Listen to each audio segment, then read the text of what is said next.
Oh, freedom, oh, freedom, oh, freedom over me.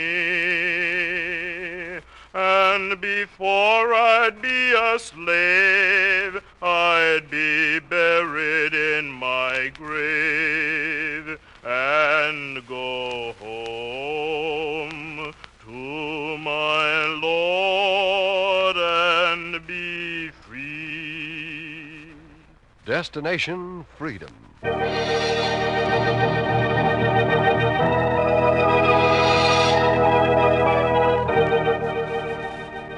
The Chicago Defender and station WMAQ bring you Destination Freedom, a new radio series dramatizing the great democratic traditions of the Negro people, interwoven in the pageant of history and a part of America's own Destination Freedom.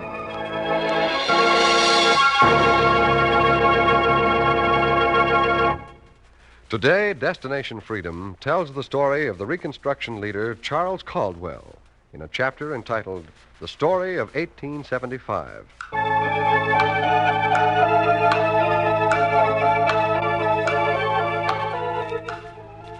I am a year. Of course, you know all about years. We inherit the habits of history. Men go by names. We go by numbers. I bear the number 1875 A.D. I came into the world with my faults, my blunders, my heroes, and my cowards, just 10 years after the Civil War. I inherited the ideas of the years before me. I set the seeds for the years to follow me. I was the year 1875, and in Mississippi on January 1st, in the morning of my first day alive, 10 men in odd regalia came to the home of Senator Charles Caldwell and woke his wife.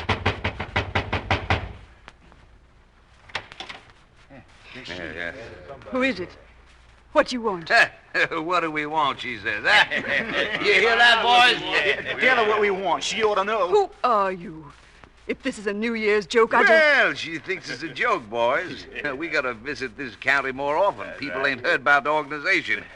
Fred, take a look around inside. Sure, Wade, sure. I said, what do you want? Woman, what could 10 men with 16 shotguns want to do with a senator who goes up and down the state preaching race equality and yelling for the new voting laws? Where's Caldwell? Come on, where's the senator? Where's your old man? He's not home. No one's here but me. He's telling it straight, Wade. Nobody in there. Nobody's around. You sure? Well, come on, let's go to Clinton. If he ain't here, he'll be in Clinton. What do you want with him?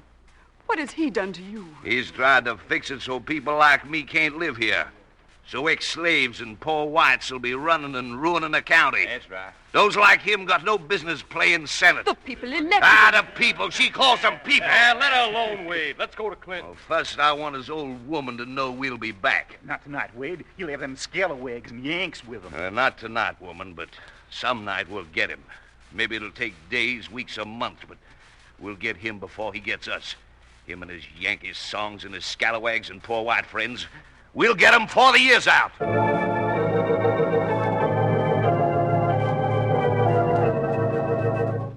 That was the way I started out in Mississippi. I was a Reconstruction year. They were the men who wanted to make me over like the old years. And on New Year's night in his home, the senator who had once been a slave was singing with men who were carrying me ahead to a new freedom. Hallelujah. Glory, glory, hallelujah.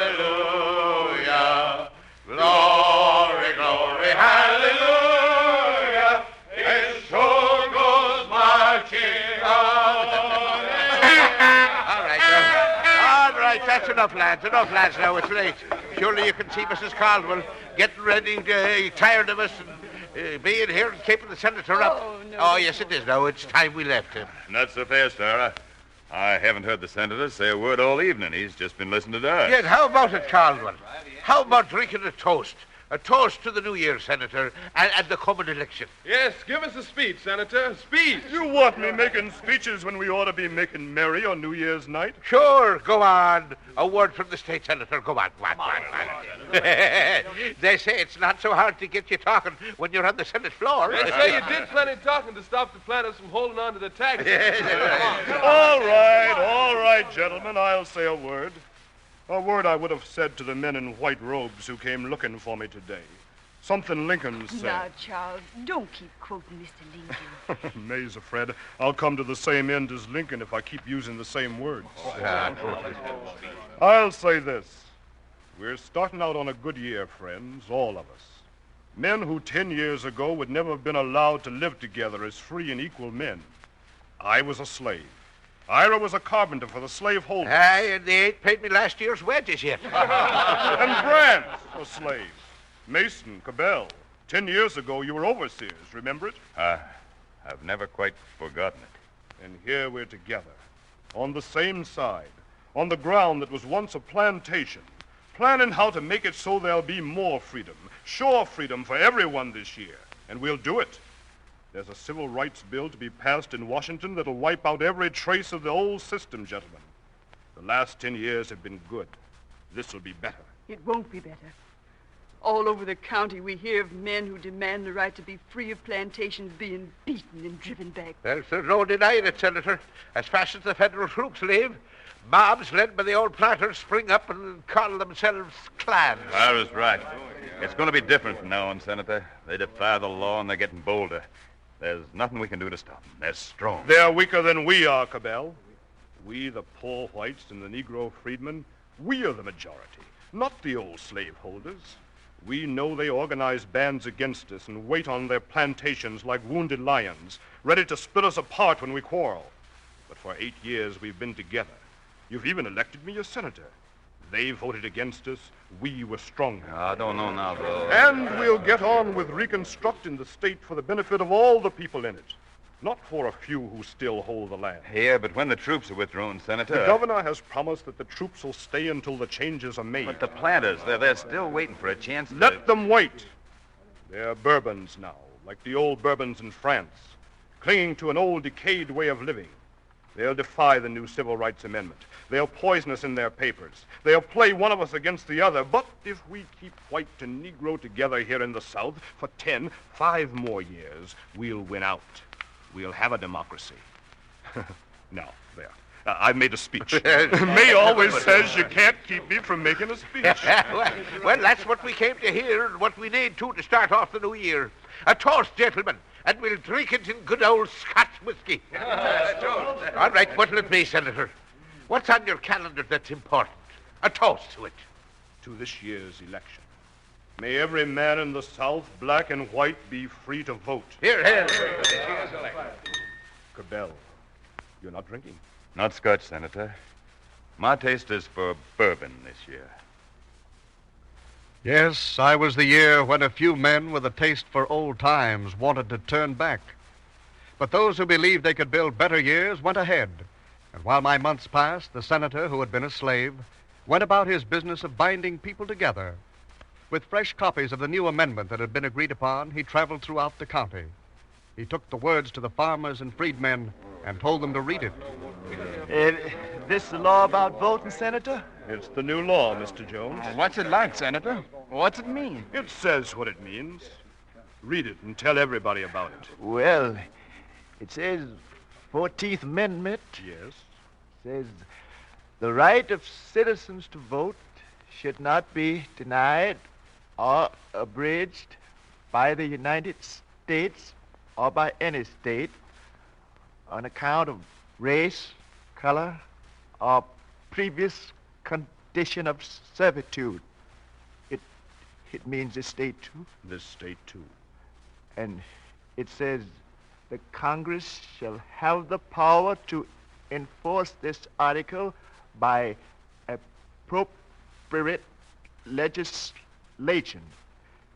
It means for the first time, Negroes will vote in the state. It means you'll get a new weapon. Hold on to it. This year you'll need it. And the senator went on telling more people about the new right, and they were behind him. Even in the legislature, he helped pass new bills over the objection of the old planters. Together, the white men and black men were making a new South. The senator who had been a slave stood in the legislature and put new ideas into law.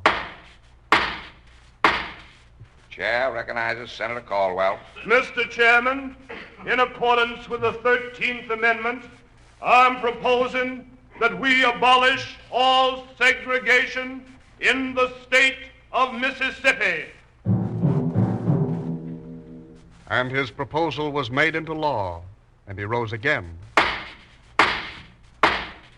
Chair recognizes Senator Caldwell. Mr. Chairman, to put teeth in the bill against segregation, I offer an amendment to provide a fine of $5,000 against any officer or agent of any railroad or vessel guilty of Jim Crowism.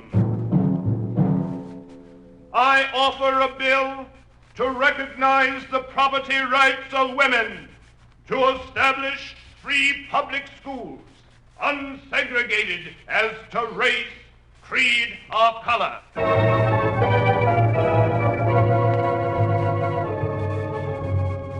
And before the year 1875, had passed many months, the laws were written and agreed on.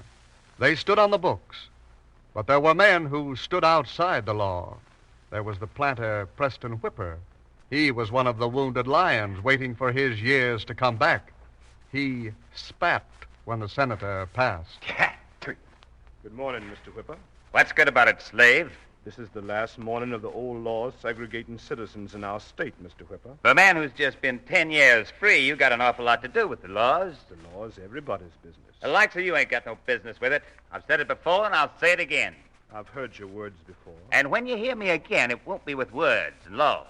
One day, slave senator, the poor whites will be united with me, not with you. What is there for anyone to unite on with you? Race. Suppose they'd rather unite for the right to vote and be equal under the law. Suppose they don't go with you. Those who don't want to join with me, we have our ways of persuading. One day we'll put an end to you and your reconstruction. Next time when night riders come your way, you'll not live to tell about it. The senator heard, but the senator went on his way. Then slowly the days in my year began to change. There were jobless men and hungry men joining the riders, looking for the leaders of the Reconstruction. And they would come on horseback and knock on the doors at night. Hold up, Ed. Is this here the place, Bob? Sure, it's the Jones place. I saw him with the senator. It's him, all right. I know his place. No. Sure. Boy.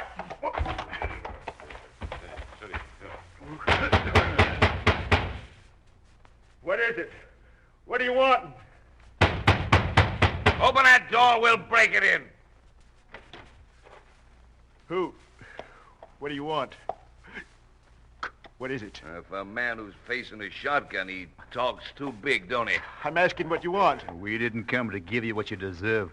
We'll just give you a warning. What? What have I done? Go on, Wade. Give it to him. Both barrels. I tell you, put down the gun. Haven't done anything. Yeah, sure, Wade. Put down the gun and take the rope. Maybe that'll teach him to stay away from ex-slaves like that Caldwell and to vote the way he's told when it's time to vote. Go on, Wade. Teach him. He's scared already. Don't need teaching. Just reminded. Remind him, and maybe he'll join us in the fun. Fun? Yeah, putting folks back in the line, teaching them self-respect instead of cooperating with ex-slaves. You'll come along? No, I'm not up to it. Please leave me alone. My wife's sick. I know all about it. You just remember when you come to the polls, you vote right or not at all.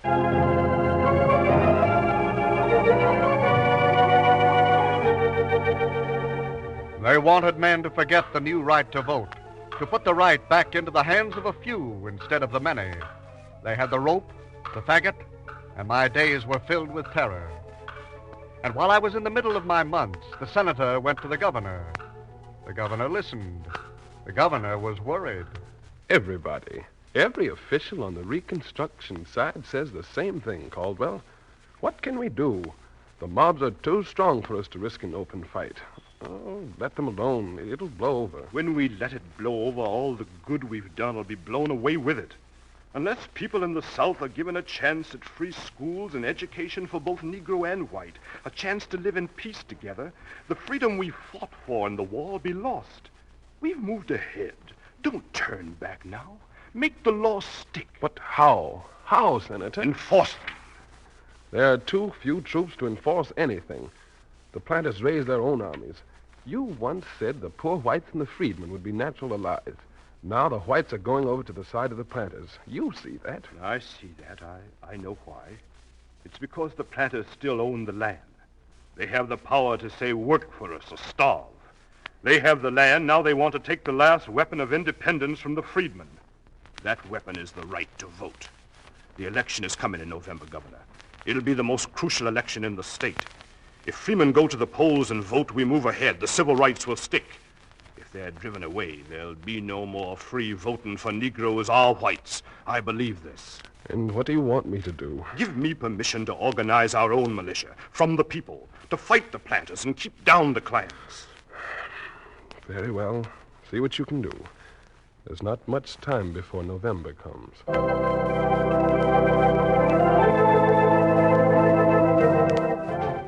There was still time to bring together 300 men in the heart of Mississippi who joined to carry on the Reconstruction and to teach the new civil rights. There was still time, and the senator took it. They marched through the state, and the terror and the clans were quiet. The Reconstruction went ahead. The senator stopped at the workshop of Carpenter Ira. He was building the new school. How long will it take to put up the school, Ira? Well, with things quiet like they are now, it ought to be, say, 2 or 3 years. 2 or 3 years. Wonder if I'll be here to see it finished. Oh, sure you will. You worried about the election? Don't be. I have at the county that ain't scared for you, including me. If there's any voting, you'll be in. A lot of the men are going over to the side of the plantation owners. That's right. Yes, some of those we thought would stick have gone over. There was Cabell, I hear, and there was Jones and Brown. They think it's safer. And you, Ira? I see you've got a uniform of the Klan hanging here. Yes. They came to me this morning, Senator. The men who led the mobs for the planters. And they were telling me to come on over to the master class. They say the Negro's my natural enemy. Yes. I told them to look at the schools we're building now. The slaveholders were in power 100 years. Yeah, but they never built any free schools for nobody, black nor white. And then there's voting. They say it's for the white folks only. Well, I told them I never got a chance to vote when there was slavery. Oh, and then they said to me, think it over. And they gave me this sheet for a uniform. Well, I ain't got no sheets at home, so I said, I'll take the whole idea home and sleep on it. That's what sheets are for, ain't they?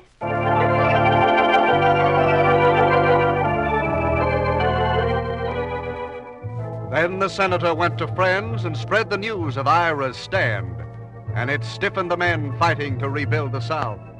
And when the senator was tired, he went home to rest, to wait for the voting month. But there was other news waiting for him. May was standing, waiting at the door. You've had a message, Charles. What is it? Have the mobs been here again? No, not the mobs, but an invitation to the mobs. What are you talking about? Charles, there's no more Reconstruction. There's no more support from the governor. All the troops have been withdrawn. Withdrawn? Yes. The governor wired you. It had to be done, he said. But he said he'd wait until after the voting was done. I told him why. I told him to give us time, a little more time. There's no more time, Charles. What are you going to do? We'll wait for the voting. We'll gather all our strength to test the new amendments. We'll let November tell what we'll do. I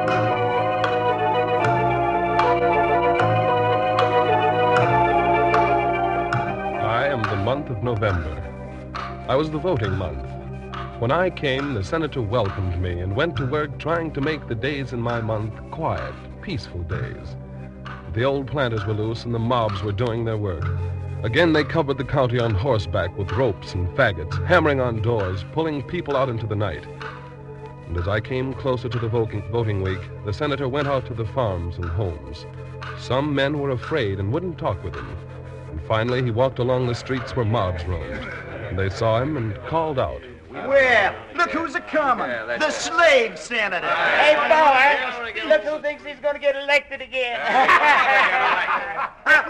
He wants to talk. Let him talk. Let's hear him. Now, what have you got to say about your civil rights? Your Reconstruction, Senator? I've got to say, the rights are not only for me, and the Reconstruction is for every man among us. The right to vote is the right of all. The right to vote in this state's for white men and white men only.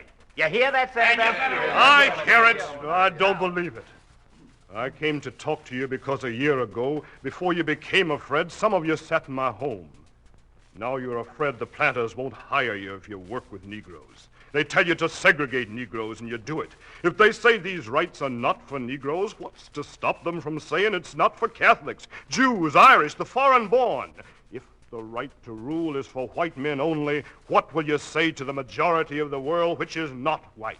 Listen. Don't listen to him. You've talked enough. You change nothing here, understand that? Get on. And stay away from the voting if you want to keep alive. Gentlemen, I'd like to say... You've said enough. We're not listening. Your days are numbered, Senator. You live longer if you keep away from the polls.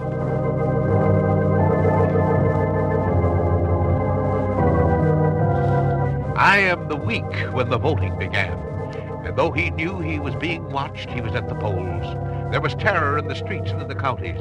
The planters were turning time back 10 years. But the senator who had been a slave stood in line, waited for his ballot. Name? Oglesby Lee. Uh-huh. You're not voting for none of them there scalawags or Negroes, are you? Oh, no, sir. No, sir. Good. Take your ballot, then. Next. You here? I'm here. They warned you not to show up here, Caldwell. I heard them. Ballot, please. Look, can't you tell when your side ain't winning? You know how many people they've given the rope in last two already? It's a white primary hereafter. Look, the planters have the power now. They got their own militia. I'm trying to help you. You'll help more by giving a ballot to every man registered for it. You're holding up the voting. All right. Here's your ballot. But if you take it, the planters will see to it that there'll come a day when a bullet will go with it.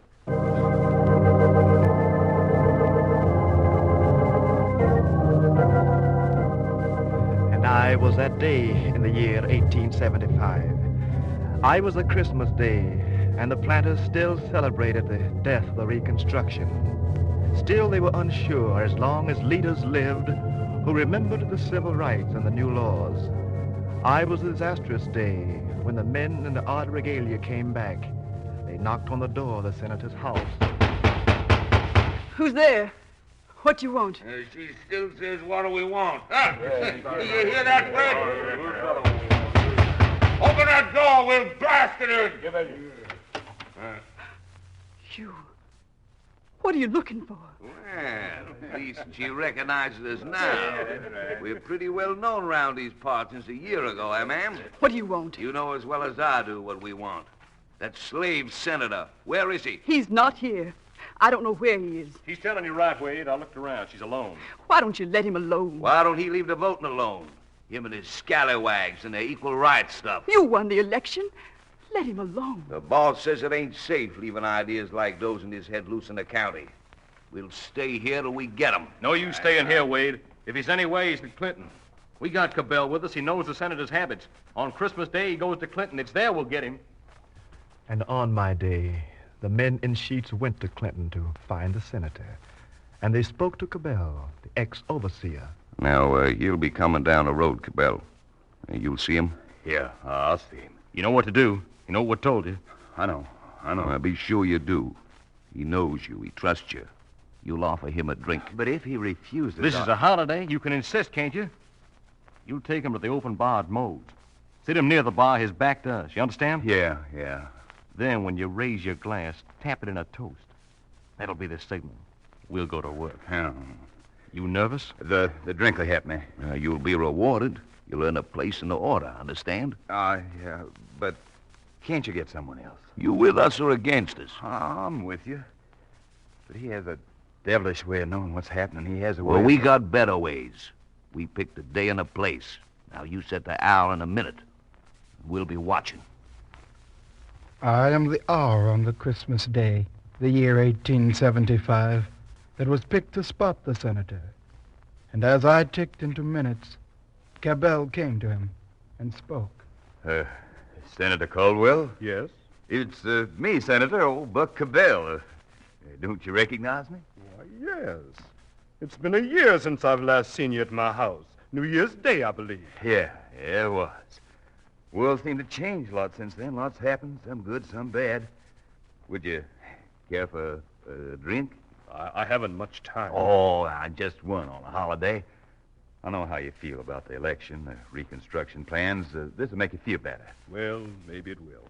May always said I'd end up like Lincoln. And in my hour, according to plan, Cabell sat down with the senator in a booth near the bar. Sit this way, Senator. Take this seat here, if you don't mind. No, I don't mind. I know when my time's up. What's that? Nothing. You still drink bourbon? Yeah, I do. Mind if I pour yours? Not at all. Yeah. Shall we make a toast? If I can think of one this minute. I am the minute in the hour in 1875 when the drink was poured and the senator raised his glass for the toast. What were you going to say, Senator? I was thinking of something Lincoln said. I had wanted to say it to men who tried to stop me from voting. Yeah? Lincoln said, "Liberty is the heritage of all men.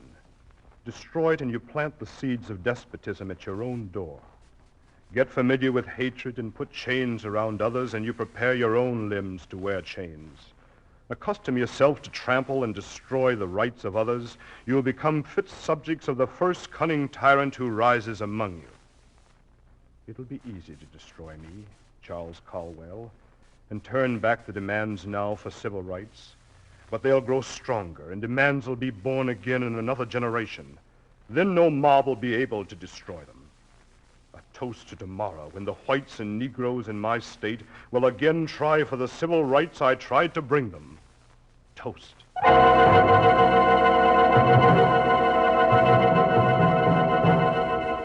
And I am the split second in the year 1875 that marked the time when the glasses were touched, and the signal was given, and the assassin snapped the life of Charles Caldwell.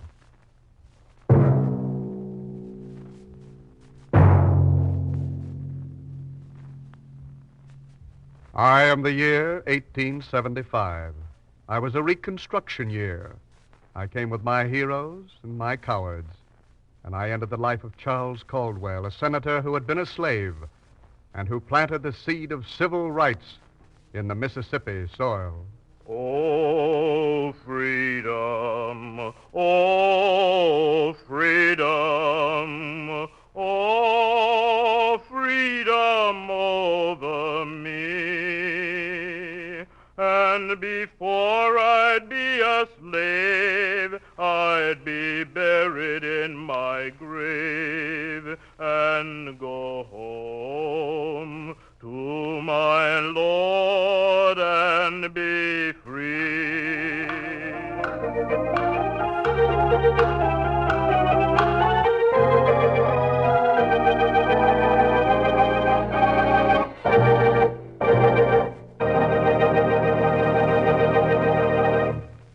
You have just heard Destination Freedom's dramatization of the story of Charles Caldwell, Negro and Mississippi State Senator during the days of the Reconstruction.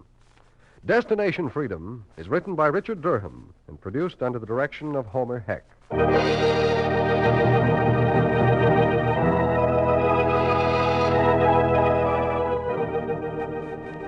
Senator Caldwell was played by William Nix.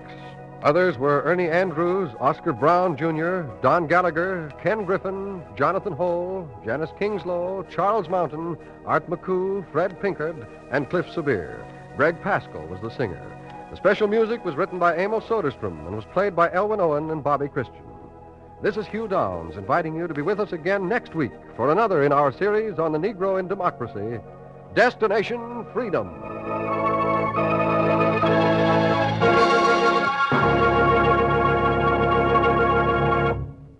This is NBC, the national broadcasting company.